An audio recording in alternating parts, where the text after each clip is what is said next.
¿Puede un demonio arrodillarse? Os lo juro, yo lo vi. El infierno mismo tembló. Medellín en aquellos días era una ciudad que había aprendido a vivir conteniendo la respiración, con cicatrices invisibles que recorrían cada calle y cada alma. La muerte tenía un precio, la vida muy poco. Era un lugar donde las promesas se sellaban con sangre y el silencio de la noche a menudo era roto por el eco lejano de una ráfaga de disparos. En medio de esta oscuridad palpable, de este miedo que se pegaba a la piel como la humedad del trópico, existían hombres que eran más que hombres. Eran leyendas de terror, eran la encarnación del abismo, y el más temido de todos tenía un apodo que lo decía todo. Le llamaban el Diablo.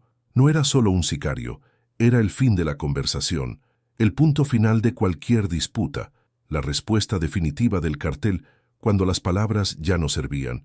Su reputación le precedía como una sombra helada, y se decía que su mirada era tan vacía que podías ver tu propio final reflejado en ella.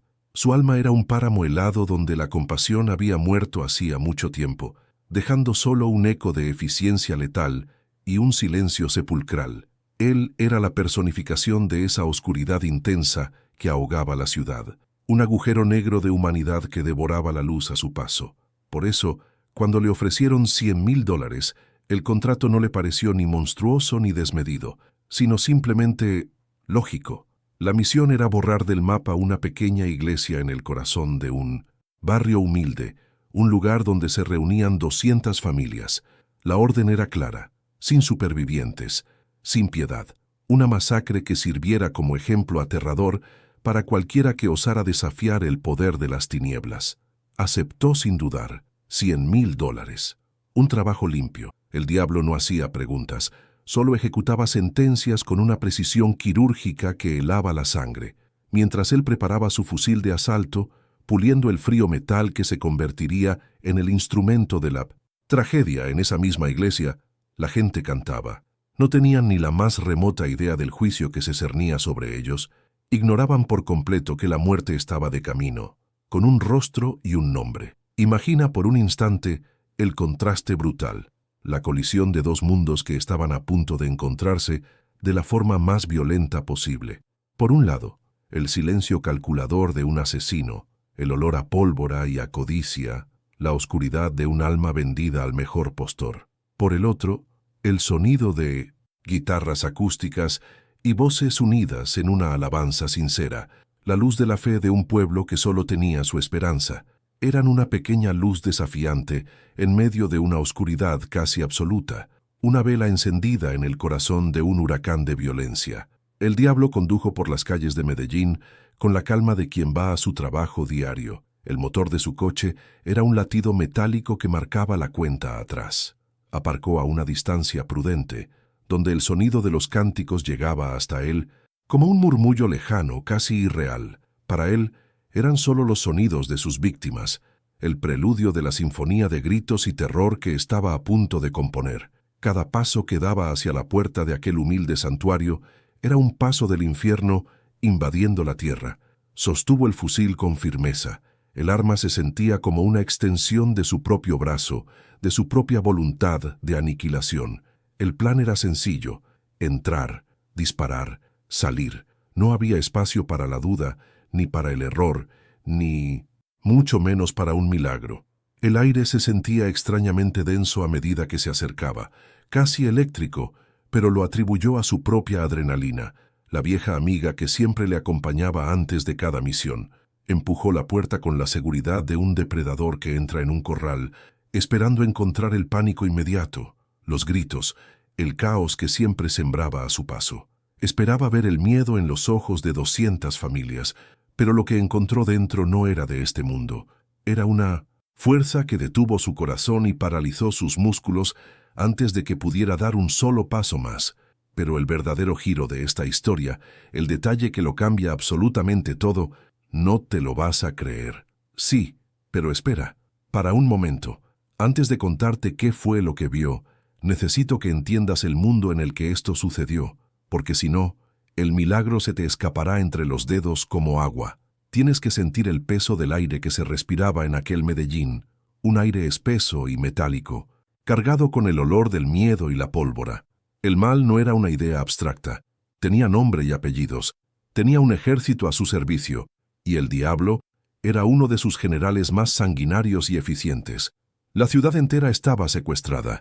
No era solo una crisis de seguridad pública, era una opresión espiritual tan densa que podías sentirla en la piel, un manto invisible de desesperanza que ahogaba las risas y envenenaba los sueños. Las madres tenían miedo de dejar salir a sus hijos. Los padres no sabían si volverían del trabajo. Las calles susurraban historias de terror, de desapariciones, de ajustes de cuentas que dejaban cuerpos en las aceras como si fueran basura. Era el reino de la oscuridad organizada, un sistema diseñado para triturar la esperanza y demostrar que el único poder real era el que salía del cañón de un fusil. Y quizás tú entiendes este sentimiento. A tu manera, claro. Tal vez no te enfrentas a un sicario con un arma automática, pero conoces bien la sensación de asedio, la presión constante de un mundo que parece decidido a extinguir tu luz. Lo sientes en la burla silenciosa en la oficina cuando hablas de tu fe, lo percibes en la soledad de mantener tus convicciones en una cultura que las llama anticuadas. Es la misma guerra, hermano, hermana, solo que en un campo de batalla diferente, una lucha contra las corrientes invisibles que intentan arrastrarte hacia el cinismo y la desesperación. Pero incluso en esa asfixia, una semilla de lo imposible ya había sido plantada en el corazón del plan divino, aunque nadie, absolutamente nadie, pudiera verlo. En medio de ese infierno en la tierra, nuestra iglesia era casi una broma. No éramos una mega iglesia con influencia política ni grandes recursos económicos. Éramos solo un puñado de gente normal, familias trabajadoras, abuelas con las manos gastadas de tanto orar, jóvenes que habían decidido creer que había un futuro más allá de la violencia de las comunas. Nos reuníamos en un local sencillo, un lugar que no decía nada por fuera, pero que por dentro contenía el tesoro más grande del universo, la presencia de Dios. Éramos un candil en mitad de la tormenta, una luz pequeña, vulnerable, casi insignificante ante la inmensidad de la noche que nos rodeaba. Cantábamos nuestros himnos, mientras afuera sonaban las sirenas y a veces los disparos lejanos. Levantábamos nuestras manos en adoración, sabiendo que, a pocas calles, otras manos empuñaban armas para cegar vidas por un puñado de billetes. Éramos una contradicción viviente, un acto de rebeldía espiritual que declaraba que, aunque la muerte pareciera reinar, nuestro rey seguía vivo y sentado en su trono. Y esa pequeña luz, esa insignificante declaración de fe, era una ofensa intolerable para el príncipe de las tinieblas que gobernaba la ciudad. La oscuridad no teme a los grandes ejércitos, teme a una sola rodilla que se dobla en oración sincera, teme a un corazón que contra toda evidencia elige la alabanza en lugar de la queja. Nuestra simple existencia era un desafío, un dedo que señalaba una autoridad superior a la de los cárteles, y el enemigo decidió que esa luz debía ser extinguida para siempre. Poco sabíamos nosotros que nuestra debilidad era precisamente el escenario que Dios estaba preparando para mostrar su poder más glorioso y desconcertante. Yo mismo, te lo confieso, muchas veces me sentí ahogado por esa oscuridad. Había días en que la fe pesaba como una armadura de plomo. Oraba por la ciudad, intercedía por los jóvenes, clamaba por un milagro, pero el silencio de Dios parecía más ruidoso que mis propias súplicas. Veía las noticias y mi corazón se encogía. ¿Dónde estás, Señor? ¿No ves cómo tu pueblo sufre? ¿No ves cómo la serpiente se ríe en tu cara, devorando a nuestros hijos y profanando tu tierra? Esa es la verdadera prueba de la fe, ¿no crees? No es creer cuando el sol brilla y todo va bien. Es seguir creyendo cuando estás en el fondo del abismo y la única luz que ves es el recuerdo de una promesa lejana. Es la lucha contra esa voz que te susurra al oído que estás solo, que tus oraciones son inútiles, que Dios te ha abandonado a tu suerte. Es la misma batalla que tú y yo libramos en la quietud de nuestras noches más oscuras, cuando el peso del mundo nos aplasta y nos preguntamos si realmente vale la pena seguir. Aquel contrato de $100,000 no era solo dinero, era un decreto del infierno. El plan no era solo matar a 200 personas. El objetivo era matar la esperanza de toda una ciudad. Querían que al día siguiente los periódicos gritaran: masacre en una iglesia evangélica. Querían que el mensaje fuera claro: ni siquiera Dios puede protegeros. La fe es un refugio de necios. El poder real, el único poder, nos pertenece. Y es que el enemigo puede escribir el primer acto de la tragedia, pero el Rey del universo siempre se reserva el derecho de escribir el final. Así que volvamos a esa puerta, volvamos a ese instante suspendido en el tiempo. Afuera, un hombre, apodado el Diablo, la encarnación de un sistema de muerte con un arma capaz de desatar una carnicería. Dentro, 200 almas ajenas a todo, cantando, adorando, ofreciendo su fe como un sacrificio humilde. No era un hombre contra un grupo de personas, era mucho más. Era un principado de las tinieblas, una fortaleza de maldad construida durante décadas, que venía a reclamar lo que consideraba suyo. El diablo empujó la puerta, no solo con su fuerza física, sino con toda la autoridad demoníaca que le respaldaba. Era la oscuridad entrando a reclamar el altar, a profanar el lugar santo, a silenciar la alabanza para siempre.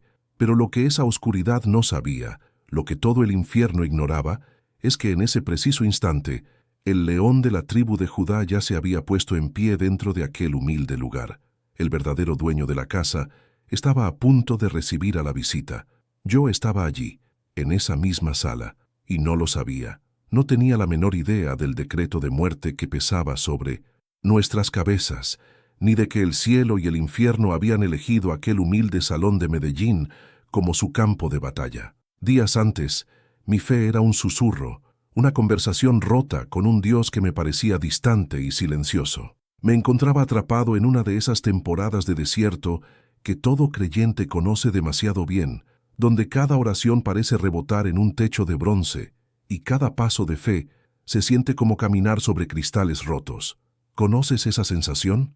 Es la soledad del Getsemaní personal, la amarga copa que tienes que beber mientras sientes que hasta el cielo te ha dado la espalda. Mi vida era un nudo de frustraciones, un negocio que se estancaba, una familia con problemas que escapaban a mi control y una sensación de impotencia que me carcomía por dentro. Me sentía como un espectador de mi propia derrota, viendo cómo las promesas de Dios se desvanecían en el horizonte como un espejismo cruel. La fe, para mí, se había convertido en una armadura demasiado pesada, en un conjunto de rituales vacíos que ya no lograban conectar con el anhelo profundo de mi alma. Iba a la iglesia por inercia, cantaba las canciones por costumbre, pero mi corazón era un páramo árido donde la esperanza luchaba por sobrevivir. Mi oración era un fuego contenido, era una pequeña brasa que se negaba a apagarse del todo, pero que tampoco tenía la fuerza suficiente para generar calor o iluminar la densa oscuridad que me rodeaba. Era la fe obstinada del que no tiene nada más a qué aferrarse, la última chispa de una hoguera que había ardido con pasión en el pasado. Esa brasa, ese fuego diminuto y casi invisible, era todo lo que me quedaba, y lo protegía del viento helado de la duda con las manos ahuecadas de mi desesperación, sin saber que pronto sería avivada por un soplo sobrenatural. Aquella noche llegué a la iglesia, arrastrando los pies y el alma. No buscaba un milagro, solo un respiro, un par de horas de tregua en mi guerra personal. Me senté en una de las últimas filas, como siempre, queriendo pasar desapercibido, ser invisible, pero algo en el ambiente era diferente. Había una intensidad en la alabanza, una urgencia en la oración que trascendía la rutina de un servicio dominical.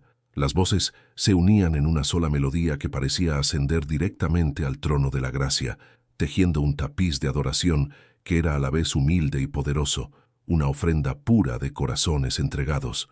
Poco a poco, sentí cómo el hielo de mi alma comenzaba a resquebrajarse bajo el calor de aquella adoración colectiva. No fue un sentimiento explosivo, sino una calidez sutil que empezó a filtrarse por las grietas de mi cinismo. La fe de mis hermanos y hermanas, tan palpable y tan real, se convirtió en el oxígeno que mi pequeña brasa necesitaba. Por primera vez en meses, no estaba solo analizando las letras de las canciones, sino que permití que sus verdades me envolvieran, que me recordaran quién era yo, y más importante, quién era él. Fue un momento de rendición silenciosa, un desarme voluntario en medio de la presencia de Dios. Y entonces se abrió la puerta.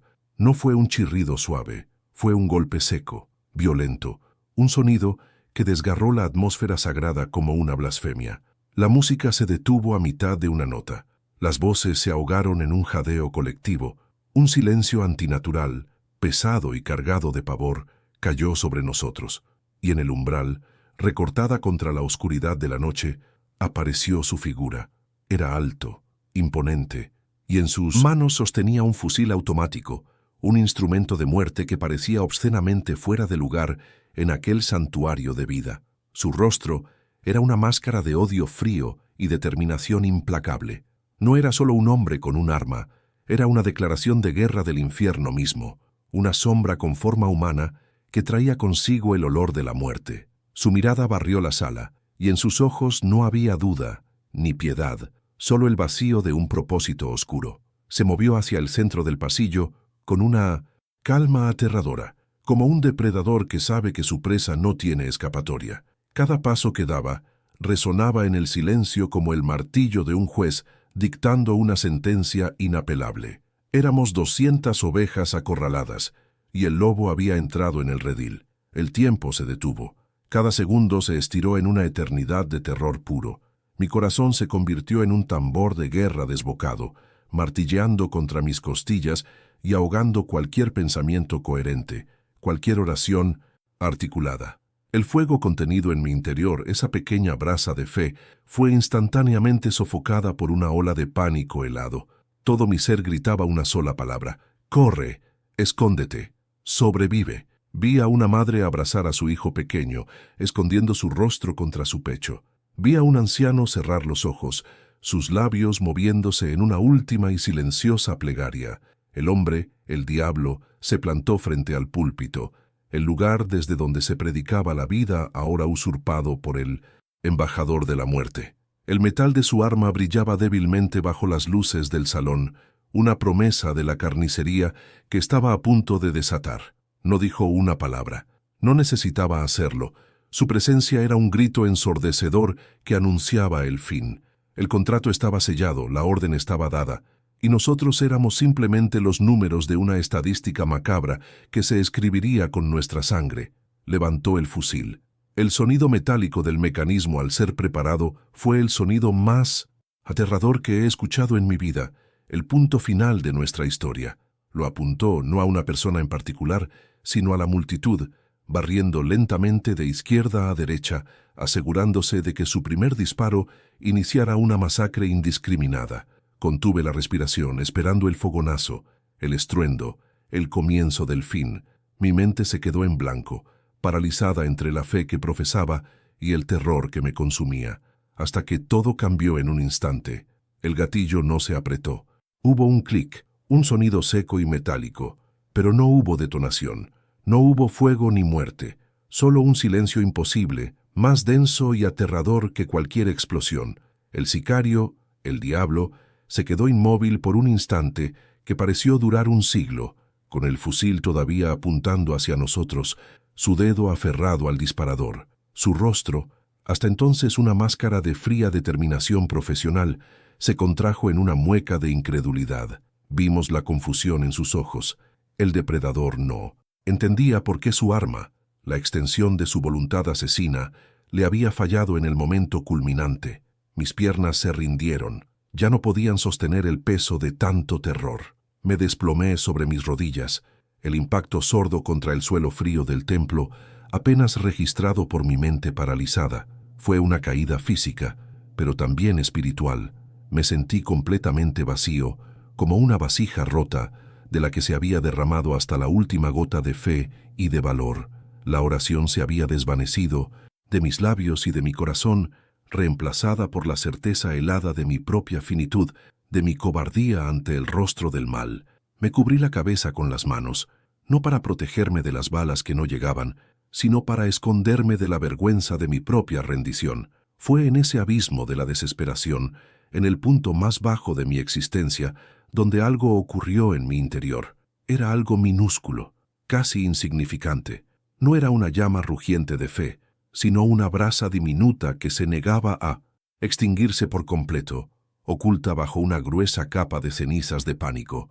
Era la memoria de una promesa, una semilla plantada en mi espíritu hacía años, en tiempos de paz y de certeza, que ahora, en la más profunda oscuridad, emitía un calor casi imperceptible, una semilla de la que me había olvidado, pero que se aferraba tercamente a la vida en la tierra estéril de mi alma aterrorizada. El sicario bajó el fusil ligeramente, la confusión dando paso a la frustración y luego a la furia. Lo sacudió con violencia, como si fuera un electrodoméstico estropeado y no una máquina de matar de alta precisión. Escuchamos cómo extraía el cargador y volvía a insertarlo con un golpe seco y sonoro. Su profesionalismo se estaba desmoronando. Su aura de control absoluto se resquebrajaba a cada segundo que pasaba sin que pudiera cumplir su contrato sangriento.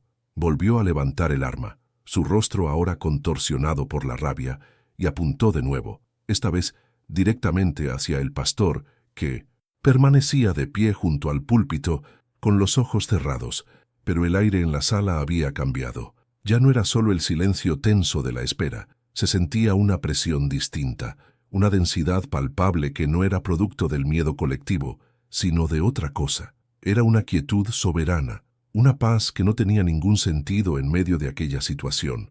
Era como si el propio espacio físico del santuario estuviera resistiéndose, negándose a ser profanado, generando una atmósfera donde la violencia simplemente no podía prosperar. Las leyes de la física y de la maldad parecían estar siendo suspendidas ante nuestros propios ojos, aunque aún no entendíamos por qué. Éramos 200 almas en suspenso, 200 corazones paralizados entre un milagro inexplicable y una masacre inminente.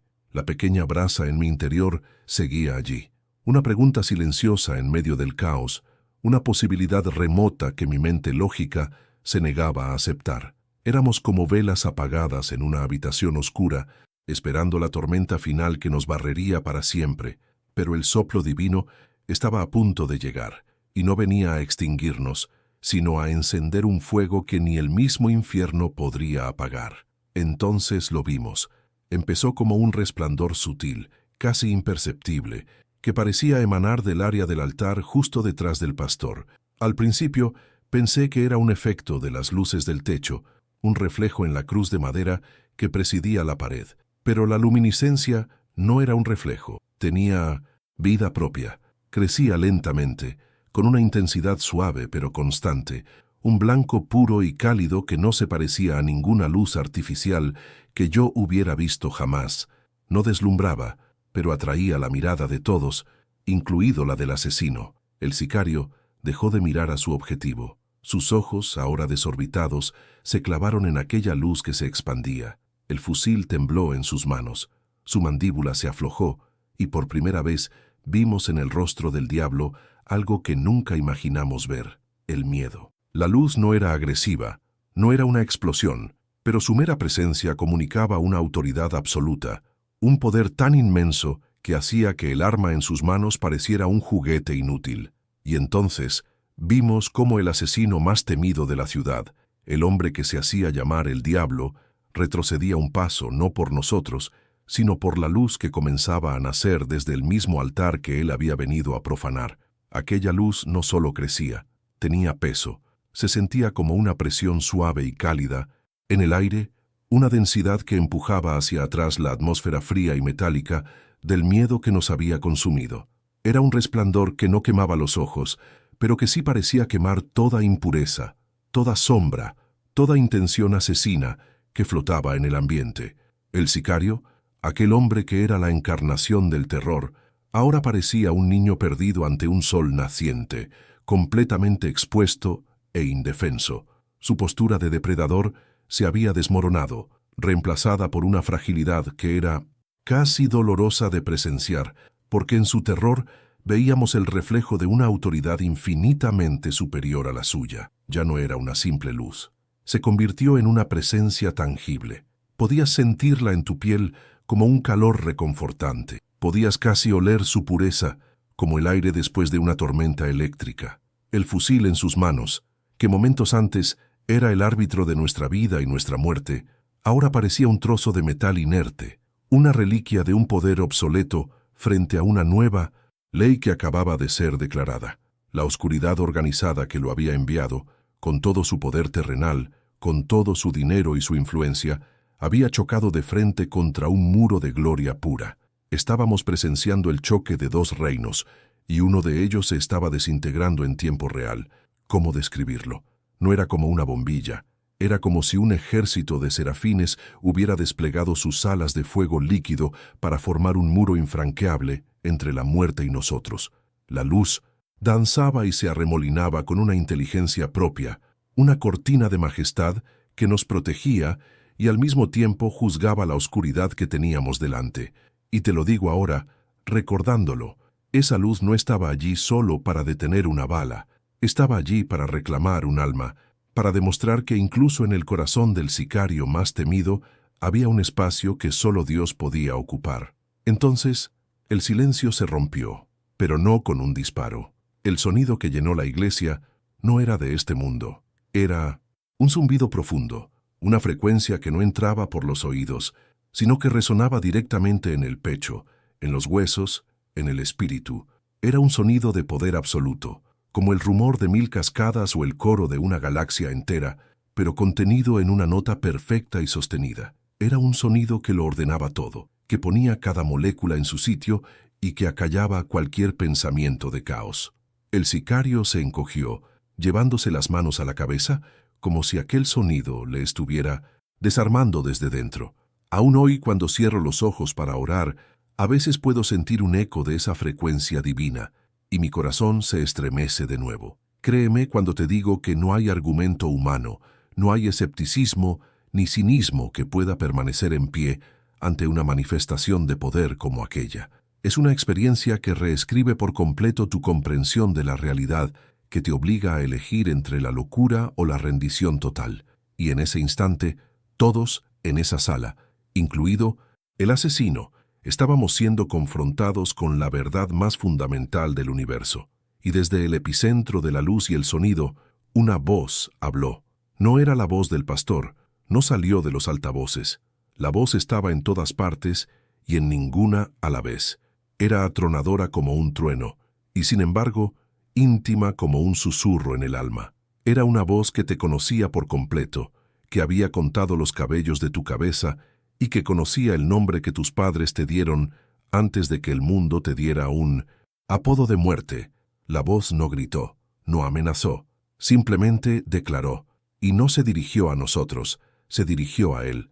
Lo llamó por su nombre de pila, un nombre que quizás ni él mismo recordaba en su totalidad, un nombre despojado de su leyenda de sangre y muerte. Jorge, dijo la voz, y el nombre resonó en el santuario con una autoridad que hizo temblar los cimientos.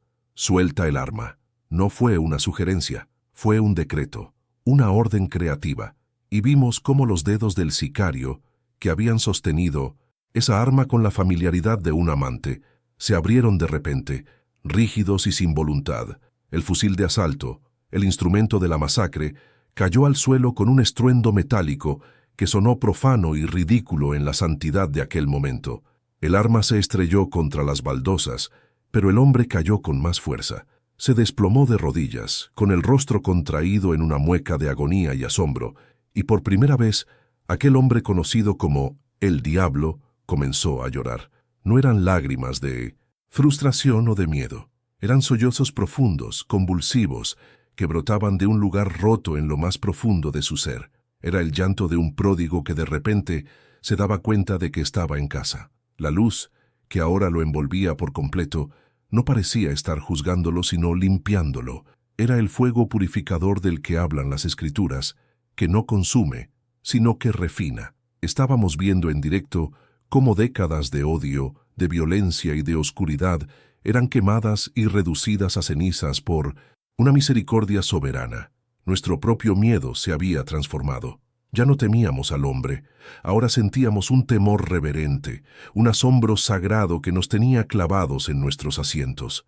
El aire estaba tan cargado de santidad que parecía difícil respirar. Éramos testigos de algo tan íntimo y tan cósmico que nos sentíamos indignos de mirarlo, pero incapaces de apartar los ojos.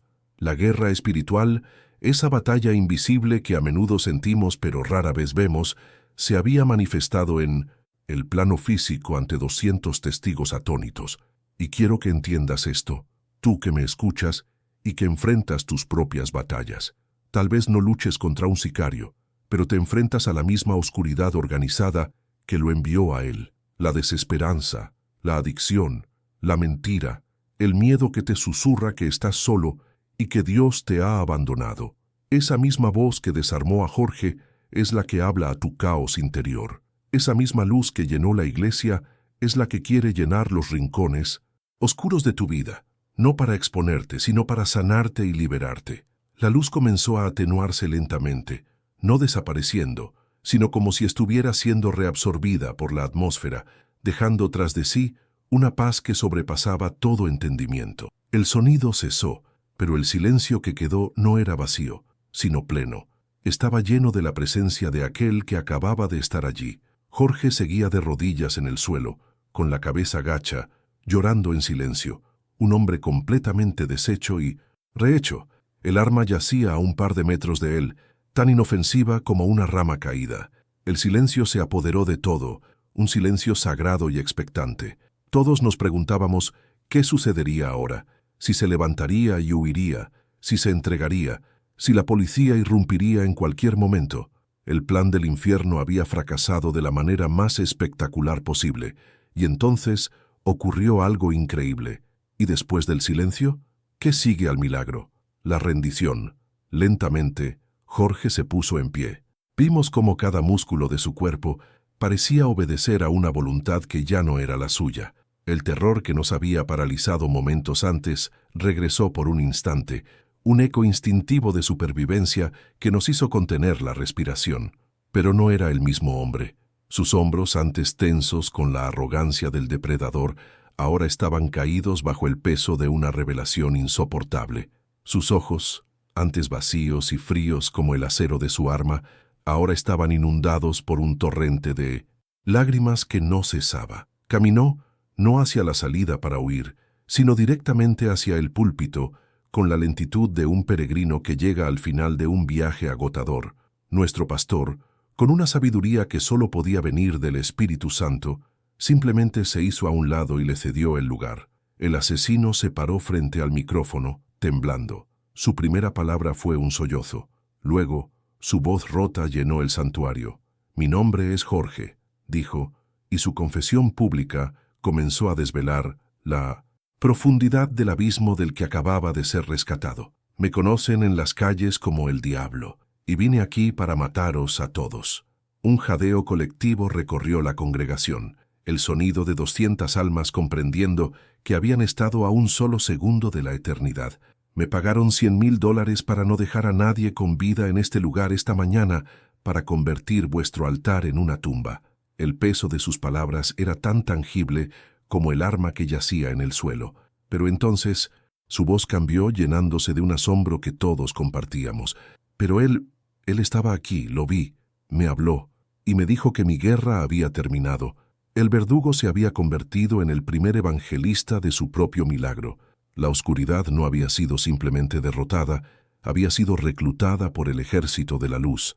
Era como ver un agujero negro que, en lugar de tragarlo todo, de repente comenzaba a irradiar una luz propia, una luz nacida de la gracia más incomprensible. Aquel testimonio no era solo para nosotros, los que estábamos allí. Entendimos en ese momento que éramos los custodios de una historia que Dios usaría para sacudir los cimientos de nuestra ciudad y de nuestra nación. Y hoy, esa historia resuena en lugares que nunca imaginarías, desde las cárceles más seguras hasta los pasillos del poder, como un recordatorio persistente de que ninguna oscuridad es lo suficientemente densa como para resistir una intervención soberana. Lo que vimos nacer en el llanto de un asesino arrepentido fue una bomba de esperanza destinada a explotar en el corazón del cinismo. La multiplicación fue instantánea. No hizo falta prensa, no se necesitaron redes sociales. 200 familias se convirtieron en 200 evangelistas imparables esa misma tarde. Un hombre de negocios que llevaba años sin hablar de su fe llegó a su oficina el lunes y reunió a sus empleados para contarles que había visto a Cristo desarmar a un sicario. Una joven universitaria, que siempre se sentía intimidada en su campus, se puso de pie en su clase de sociología y compartió cómo la luz de Dios era una fuerza más real y poderosa que cualquier teoría sobre la violencia estructural. En menos de 72 horas, la historia se había filtrado por cada grieta de Medellín, susurrada en los mercados, gritada en los autobuses, contada con lágrimas en las cocinas. La noticia llegó, por supuesto, a oídos de quienes habían firmado el cheque. El cartel que había contratado a El Diablo recibió un informe que desafiaba toda lógica. Su mejor hombre, su instrumento de terror más fiable, había fallado, pero no había sido capturado ni abatido por la policía. Simplemente se había rendido. Se había rendido a un poder que ellos no podían comprar, amenazar ni comprender. El plan del infierno no solo había fracasado, sino que se había convertido en una campaña publicitaria para el reino de los cielos, financiada por ellos mismos. La confusión y el miedo se instalaron en sus filas, porque ¿cómo se lucha contra un enemigo que puede convertir a tu soldado más letal en su predicador más ferviente con una sola palabra? Jorge no huyó, no se excusó. Después de su confesión, cayó de rodillas de nuevo y nos pidió que oráramos por él. Y lo hicimos. 200 víctimas potenciales extendieron sus manos y comenzaron a interceder por su verdugo, pidiendo para él la misma misericordia que acababa de salvarles la vida a ellos. Fue la imagen más pura del Evangelio que jamás he presenciado. Después se entregó pacíficamente a las autoridades, insistiendo en confesar no solo este crimen fallido, sino todos los demás que había cometido. Su testimonio ante la policía y los jueces fue el mismo. Jesucristo me detuvo. Su condena fue larga, pero su alma ya era libre, y su celda se convirtió en su nueva iglesia, un faro de luz en el lugar más oscuro. Su rendición personal fue total, un cataclismo de la gracia que demolió su antigua vida hasta los cimientos para construir algo nuevo. El testimonio de Jorge se convirtió en una leyenda viva, una prueba irrefutable del poder redentor que habíamos predicado durante años. Pero la luz que lo detuvo a él no se conformó con salvar a un solo hombre ni a una sola iglesia, porque su propósito era mucho más grande y estratégico. El golpe de gracia de Dios no había sido contra el sicario, sino contra el sistema que lo creó, y ese sistema estaba a punto de recibir una visita inesperada. La visita no fue de la policía, ni de un cartel rival. La visita fue un rumor, un susurro que se deslizó como una serpiente helada por los corredores del poder del narcotráfico, contando una historia que nadie se atrevía a creer, pero que nadie podía ignorar. La leyenda del sicario que fue desarmado no por balas, sino por una luz, se convirtió en el evangelio clandestino de las comunas, una semilla de asombro plantada en un terreno de miedo. Los jefes del cartel, hombres que se reían de la muerte y coleccionaban enemigos, descubrieron por primera vez un temor que no podían controlar, porque su enemigo ya no era la ley ni la competencia, era un nombre, el nombre de Jesús, susurrado en las calles como el único poder que ni el dinero podía comprar ni las balas podían silenciar. El arma más poderosa del cartel, el miedo, ahora trabajaba para Dios. Aquella luz no se quedó contenida entre cuatro paredes, porque la luz soberana nunca es estática, siempre está en movimiento, expandiéndose, reclamando territorio. El testimonio de Jorge se convirtió en un contagio de esperanza que se extendió por Medellín y más allá, desatando una ola de conversiones en lugares que el evangelio tradicional jamás habría alcanzado, como prisiones de máxima seguridad y escondites de criminales. La oscuridad se dio cuenta, demasiado tarde, de que al atacar un solo punto de luz, solo había conseguido esparcir las brasas por toda la ciudad. La estrategia del infierno había fracasado de una forma tan espectacular que se había convertido en la mayor victoria para el reino en esa región, demostrando que Dios usa incluso los planes del enemigo para construir sus monumentos de gracia. El sistema de la muerte, basado en la intimidación, comenzó a agrietarse desde dentro, carcomido por una verdad imposible de refutar. Y esta historia, hermano, hermana, no termina en Medellín, no es una reliquia del pasado, termina aquí, ahora, contigo, porque esa misma confrontación entre la oscuridad organizada y la luz soberana se libra cada día en el campo de batalla de tu vida. Tú, Sicario personal puede llamarse desesperanza, adicción, soledad o miedo al futuro. Un enemigo contratado para masacrar tu fe y robarte la paz. Tal vez sientas sus pasos acercándose en la noche de la duda, o veas el cañón de su arma en la forma de un diagnóstico médico, una carta de despido o una traición inesperada. Y al igual que nosotros en esa iglesia, puede que te sientas vulnerable, desarmado y completamente ajeno al ataque que se está gestando contra ti. Pero quiero declararte algo con toda la autoridad del cielo. La misma luz que llenó ese templo está disponible para ti en este preciso instante. Por eso, hoy, yo tomo una decisión. Yo no soy un espectador de milagros ajenos. Yo soy un candidato para el mío. Me niego a vivir como una víctima de las circunstancias, esperando a que la oscuridad me arrincone y me aniquile. Hoy me pongo en pie y hago mi declaración de guerra espiritual, mi pacto de fe con el Rey de Reyes. Yo elijo creer que la luz que habita en mí es infinitamente más poderosa que cualquier oscuridad que me rodee. Yo elijo la fe por encima del cinismo, la esperanza en medio del caos y el poder de la oración por encima de la lógica del mundo. Yo elijo ser un portador de esa luz, un testimonio andante de que el poder que resucitó a Cristo de entre los muertos es el mismo poder que opera en mi vida, desarmando a mis enemigos y transformando mis batallas en victorias. No soy definido por mis miedos, soy definido por su poder. Si este testimonio ha encendido algo en ti, no dejes que esa llama se apague. Conviértete en un eslabón de esta cadena de fuego.